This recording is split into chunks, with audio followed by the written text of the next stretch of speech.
Voilà la situation. Les femmes représentent 42% des personnes présentes à une assemblée. 18% des personnes présentes dans cette assemblée sont des femmes de plus de 50 ans. Quelle est la part des femmes de moins de 50 ans dans cette assemblée? Bon, le mathématicien qui s'est beaucoup intéressé à cela, c'est Venn. VE2N, c'est un Britannique qui a vécu à la fin du 19e siècle. Quelle est son idée? Pour pouvoir se représenter la situation et pouvoir répondre facilement à la question, on va schématiser le problème. C'est-à-dire qu'ici, on va utiliser ce qu'on appelle une patate pour l'assemblée. Alors, je peux mettre l'étiquette évidemment pour l'assemblée, je vais appeler ça grand A.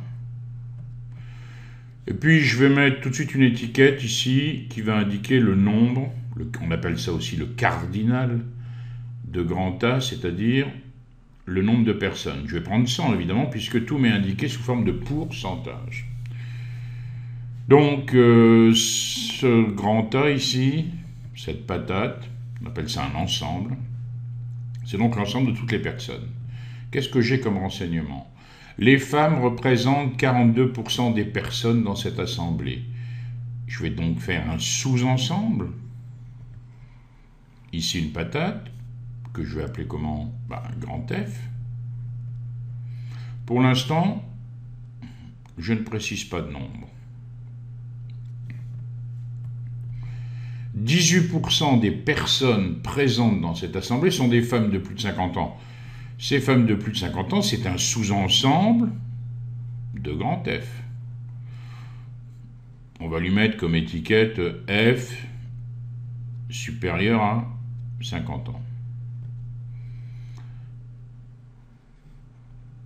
Et la question qui m'est posée, c'est quelle est la part des femmes de moins de 50 ans dans cette assemblée?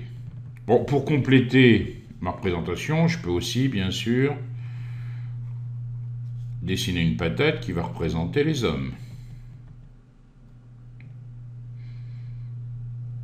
Bon, qu'est-ce que j'ai comme renseignement? Je sais que 18% des personnes sont des femmes de plus de 50 ans. Donc ici, j'ai bien 18 personnes. Réfléchissons, l'ensemble des femmes représente 42%. 42 moins 18, ça me fait 24 femmes ici. Et oui, attention, hein, la 24 plus 18 qui doit me faire 42 en tout. Puis évidemment, les hommes sont 58. 58 plus 42, ça fait bien 100. La réponse est alors immédiate. Quelle est la proportion de femmes de moins de 50 ans? La part de femmes de moins de 50 ans, c'est bien sûr 24. Il y a 24 femmes de moins de 50 ans sur 100. On pourrait l'écrire aussi bien sûr 24%.